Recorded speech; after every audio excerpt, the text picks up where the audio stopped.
anak-anak, bagaimana kabar kalian hari ini? Semuanya sehat ya? Alhamdulillah. Perkenalkan, saya Hana Agustina yang pada hari ini akan menyampaikan materi pembelajaran Bahasa Indonesia. Nah, sebelum memulai pembelajaran, alangkah baiknya kita berdoa terlebih dahulu sesuai kepercayaan agama masing-masing. Berdoa dimulai. Berdoa selesai. Semuanya sudah hadir ya? Bagus. Ibu harap kalian tetap semangat dan rajin menghadiri kelas-kelas di pertemuan berikutnya.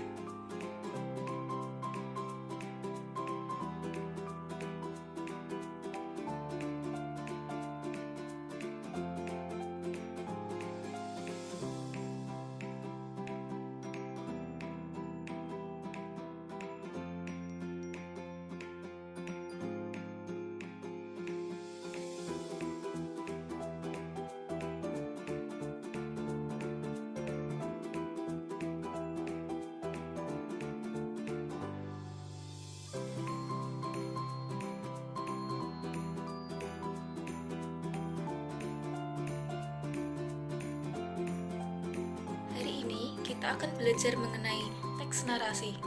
Kira-kira apa saja sih yang akan kita pelajari hari ini? Nah, pembelajaran hari ini mengacu pada capaian pembelajaran. Peserta didik memiliki kemampuan berbahasa untuk berkomunikasi dan bernalar sesuai tujuan, konteks sosial, dan akademik.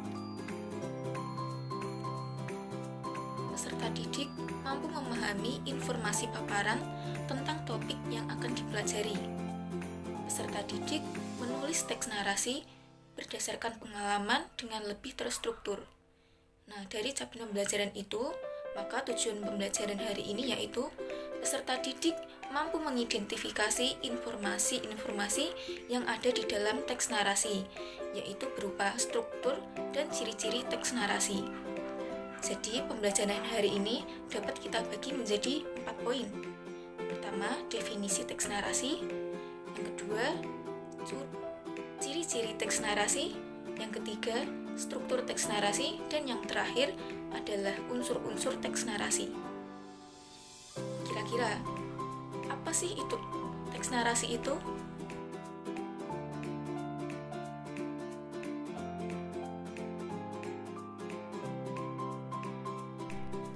Teks narasi merupakan teks yang menceritakan serangkaian peristiwa yang disusun secara berurutan dan dapat berupa fiksi ataupun non-fiksi. Artinya, teks narasi dapat disusun berdasarkan pengalaman pribadi seseorang atau bisa juga disusun cuma sebatas khayalan dari pengarangnya saja, yang tujuannya untuk sebagai hiburan para pembaca. Nah, dari pengertian tadi, bisa kita simpulkan beberapa ciri-ciri teks narasi. Ciri yang pertama yaitu kronologis. Cerita narasi disusun secara runtut dan berurutan mulai awal terjadinya suatu peristiwa dan bagaimana peristiwa tersebut berakhir. Jadi teks narasi ini disusun secara sistematis. Kemudian ciri yang kedua, teks narasi menggunakan bahasa yang naratif. Bahasa yang naratif ini artinya pengarang menuliskan teks narasi dengan bahasa yang jelas dan memiliki keunikan tersendiri tergantung dengan pengarangnya. Jadi setiap pengarang itu memiliki bahasa yang berbeda-beda. Nah, pada umumnya teks narasi diawali dengan frasa pada zaman dahulu, pada suatu hari, minggu lalu, suatu ketika, dan sebagainya. Ciri yang terakhir yaitu mengandung rentetan peristiwa. Sederet peristiwa akan membawa tokoh utama dalam teks narasi dihadapkan pada konflik atau puncak permasalahan. Nah, permasalahan di sini akan diselesaikan tokoh utama secara perlahan-lahan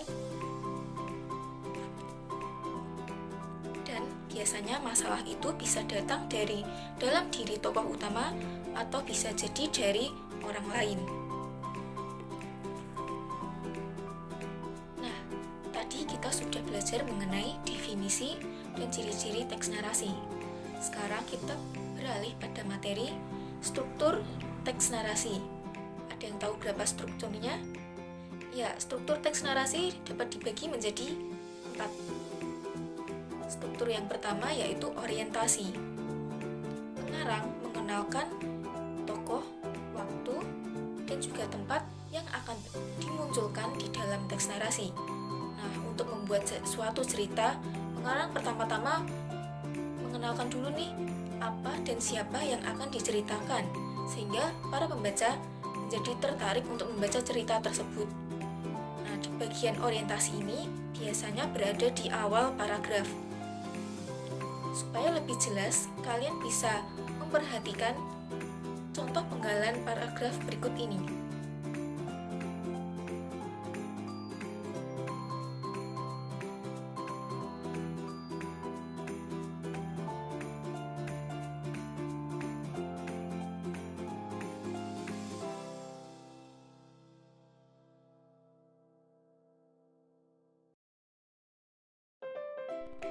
Struktur yang kedua yaitu komplikasi. Pada bagian ini, pengarang menyampaikan tentang peristiwa-peristiwa utama atau beberapa kejadian yang dijelaskan secara rinci. Nah, biasanya peristiwa ini bisa berupa peristiwa yang akan memicu suatu permasalahan, penyebab dari permasalahan, dan juga akibat dari munculnya peristiwa tersebut yang kemudian akan menjadi suatu permasalahan. Nah, di bagian ini biasanya nanti muncul konflik utama atau puncak dari permasalahan yang akan diselesaikan oleh tokoh-tokoh di dalam teks narasi.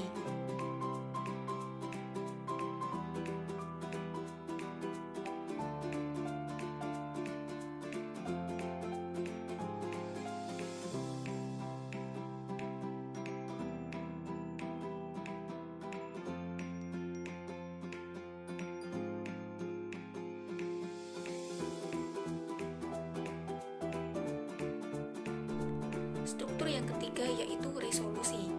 Nah, di bagian ini pengarang mulai menunjukkan jika konflik mulai mereda. Artinya, permasalahan-permasalahan yang telah dimunculkan di paragraf sebelumnya dapat terselesaikan secara perlahan-lahan. Nah, bagian ini biasanya berada di akhir paragraf.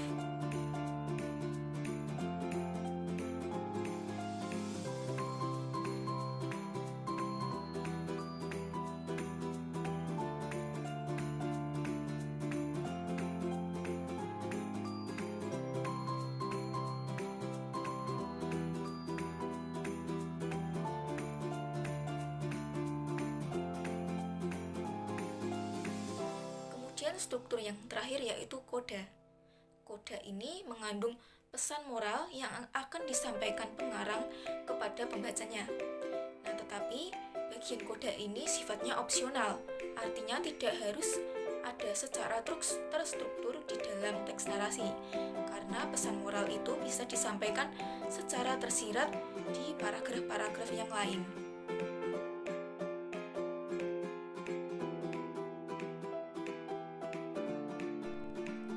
Setelah mempelajari 4 struktur teks narasi, sekarang kita beralih pada pembahasan yang terakhir, yang juga gak kalah pentingnya nih, yaitu unsur-unsur teks narasi.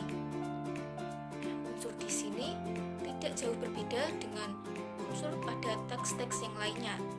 Adapun unsur-unsur di dalam teks narasi yang pertama, tema. Kalian pasti sudah tahu tema itu apa ya?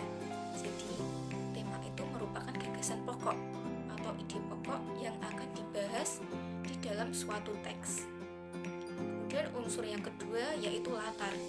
Latar ini berisi mengenai informasi tentang tempat dan juga waktu kejadian di dalam peristiwa yang akan dimunculkan di dalam teks narasi. Misalnya, untuk latar tempat bisa berupa di hutan, di gunung, di pantai, dan sebagainya. Untuk latar waktu sendiri, misalnya peristiwa tersebut terjadi 2 tahun yang lalu, atau kemarin, atau bisa jadi terjadi pada tahun berikutnya. Unsur berikutnya yaitu alur. Alur merupakan pola penyampaian cerita atau dapat juga diartikan sebagai jalannya cerita yang disampaikan oleh pengarang. Nah, alur di sini dapat kita bagi menjadi 3, yaitu alur maju, alur mundur, dan alur campuran.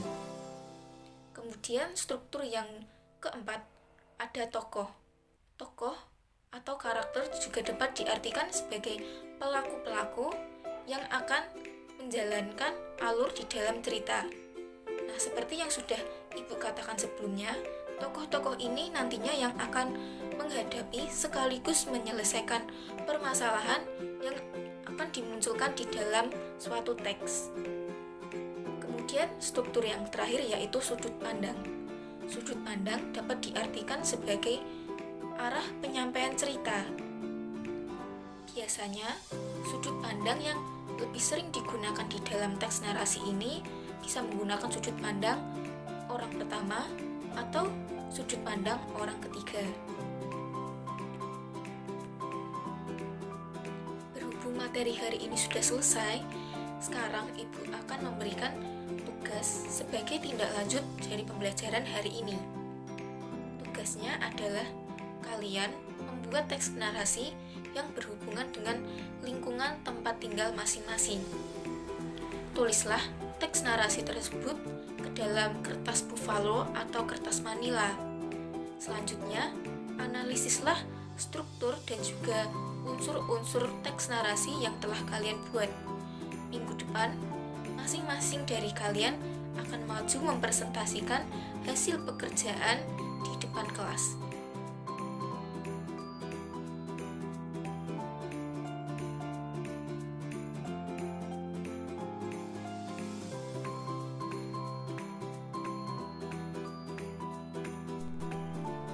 Berhubung waktunya sudah habis, Ibu cukupkan pembelajaran pada pagi hari ini.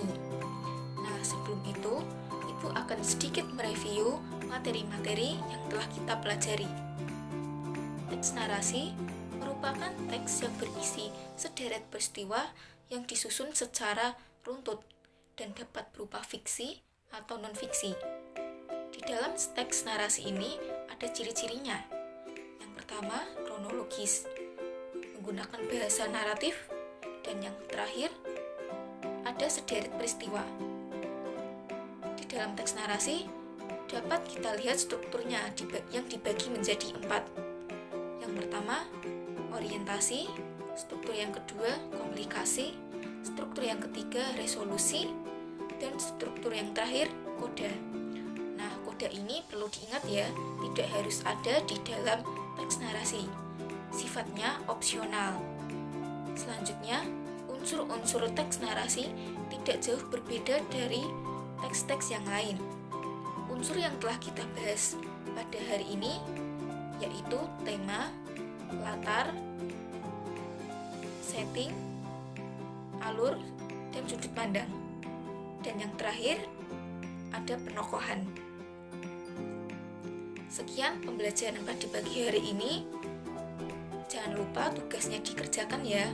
Dan apabila ada kesalahan dalam bertutur kata, mohon dimaafkan. Terima kasih. Wassalamualaikum warahmatullahi wabarakatuh.